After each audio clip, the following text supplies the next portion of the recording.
Andres Segovia Show.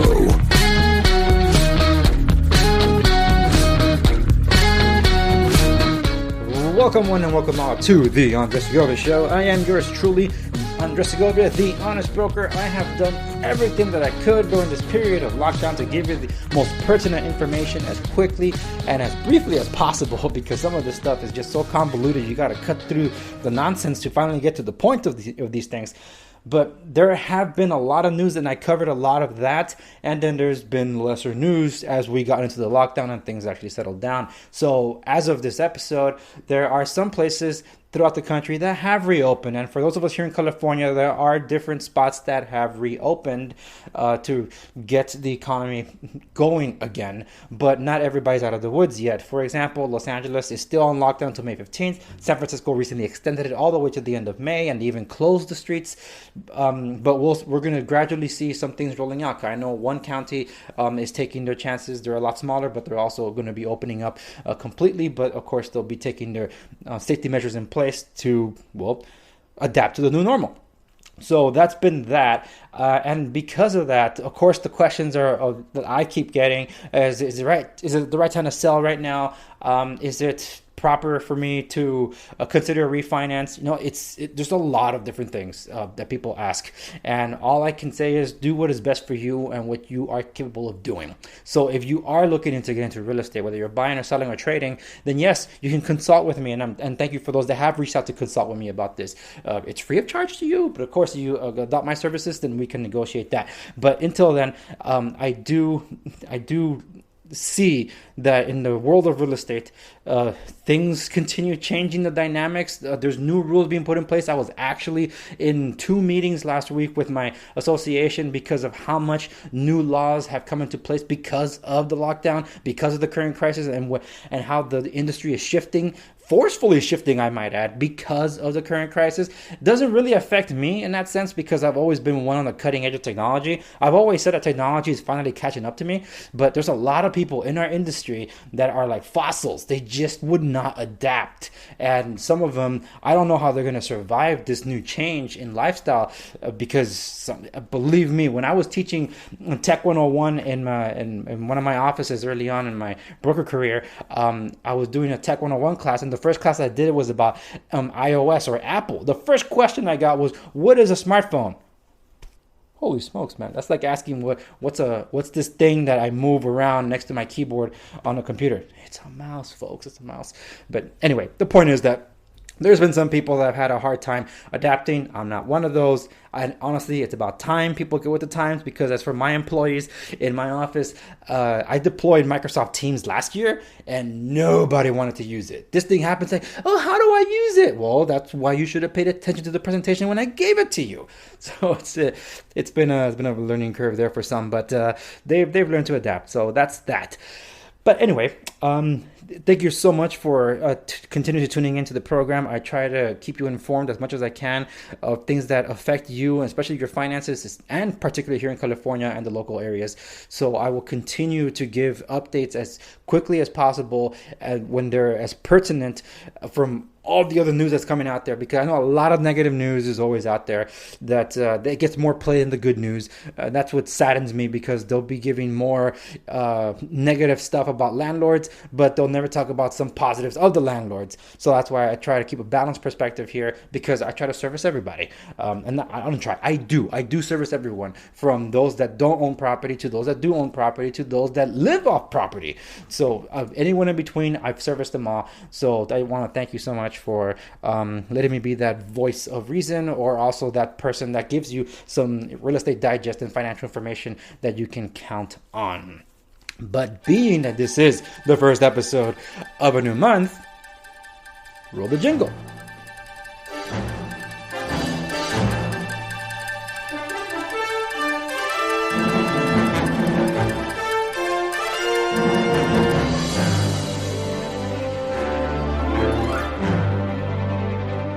That jingle can only mean one thing. It's time for the news roundup.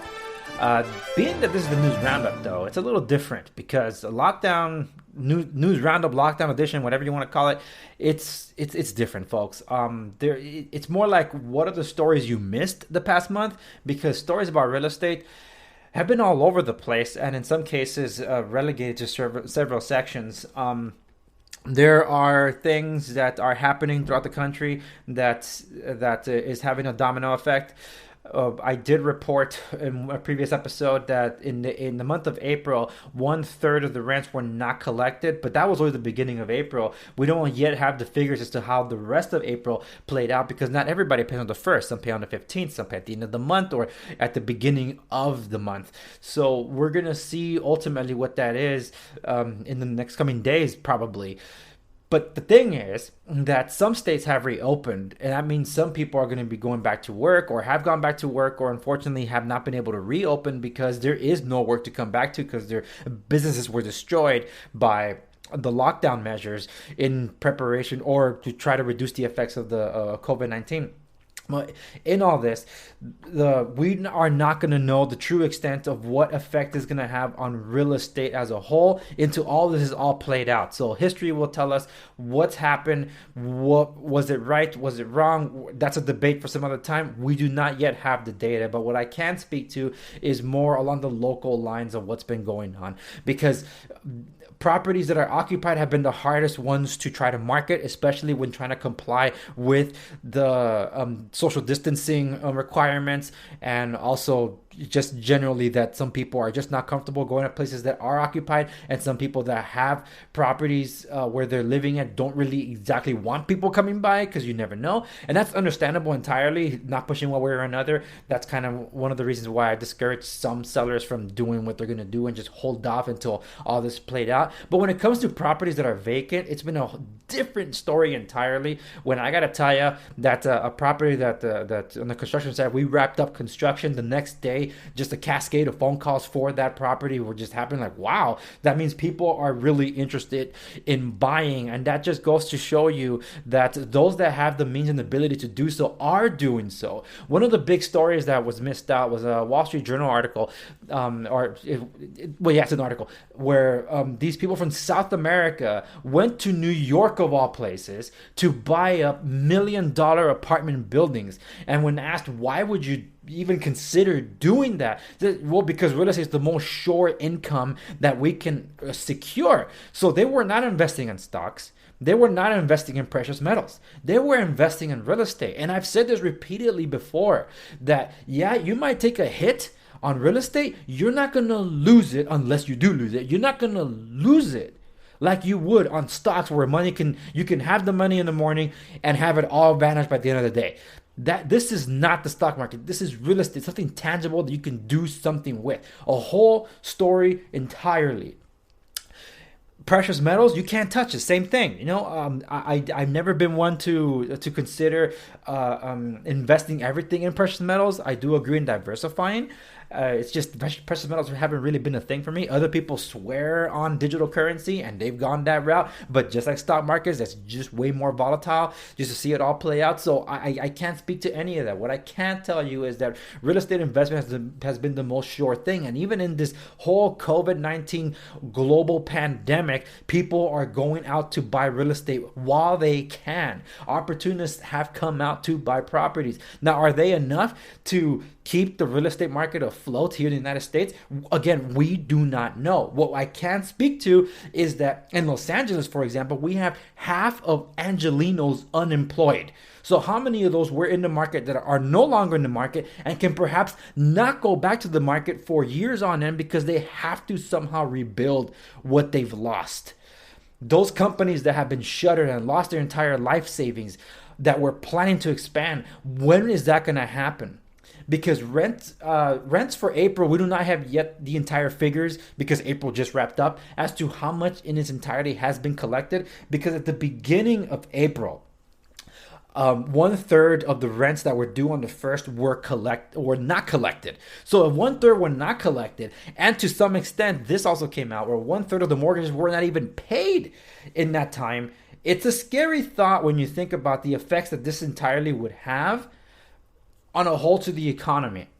because those domino effects are still being felt. I've been warning on my Instagram about like, yo, consider getting supplements to replace some meals, because you might want to freeze some of your meats and other proteins, because there's going to be a hit on the supply lines. And sure enough, it's happening. Now, I'm not going to talk about the supply lines in that sense because I'm talking about real estate, but the point is the same, that you want to be prepared for such things, not react too late. So when it comes to planning for yourself, I've said real estate is the best sure thing to do so, because you got to do something for yourself.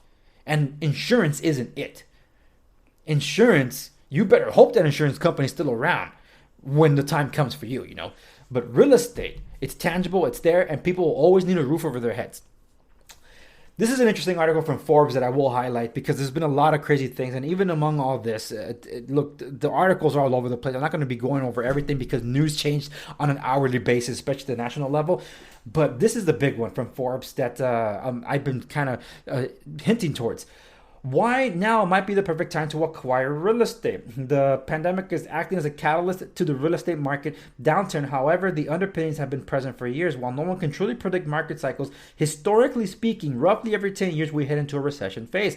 It's now been over 12 years since the Great Recession, which lasted a staggering 8 months, which was caused by a subprime mortgage crisis. Banks building these mortgages, bundling the mortgages together and selling them off as mortgage-backed securities. This, however, is different. Talking about the pandemic right now, it's truly unlike anything many of us, or perhaps the world, has ever seen. The casual factor is not related to our real estate system or gross negligence as it relates to big banks, as I've been saying. Looking back to the Great Recession, it was more than a year into the collapse of the big banks. Similarly, with the Great Recession, it took over 2 years to see roughly 50% of the stock market wiped out. In this instance, a severe impact on the stock market took less than 1 month, which was truly unprecedented. Beyond the fact that the stock market sell-off is the highest any of us will ever likely see in our lifetimes, home sellers are pulling out of the market at increasing rates as well. It's important to note that there isn't always a correlation between a recession and a housing crisis, even though many of us who have lived through the previous Great Recession assumed so. When the market has low inventory, combined with low interest rates, it still seems a highly competitive market, which should keep prices relatively stable once the threat of the virus passes. The flip side to this is that lenders are financially strained by waiving mortgage payments, and this could translate to fewer loans being made to prospective homebuyers in the future, which could send prices lower. Regardless, instead of fearing this market or what may transpire in the near future, I recommend using this time to acquire property. Mortgage rates are unbelievably low, and in the short term, there will certainly be deals in your local market. This is from Brian H. Robb. He's making recommendations. He works for the Forbes Real Estate Council, is an invitation-only community for executives in the real estate industry, and I actually know someone that sits on that council. He has a property management firm here in Los Angeles. I'll see if I can get him onto the show to see how he's been experiencing the lockdown in Los Angeles and what they've been doing to get by. But anyway, that's a story for another time. The thing is, over here, the point that he's making is true, and I've been saying it and harping on it on my show. But some people think that, well, Andres, you're a real estate broker. Of course, you're going to say go out to buy real estate. I've been saying to diversify your things. I've been trying to prepare you to acquire property. And if you don't have the means to do so, I can point you in the right direction so you can prepare. Because I'm trying to help you get there. I'm not saying, oh yeah, you better go buy, and you don't qualify. If you don't qualify, you can't buy. Some are going to go tell you, yeah, you just don't qualify. I'm giving you another avenue to prepare to buy. I've consulted many buyers that want to buy that just couldn't buy. And it's taking time for them to build and things to get to where they are, but at least they have information they didn't have before.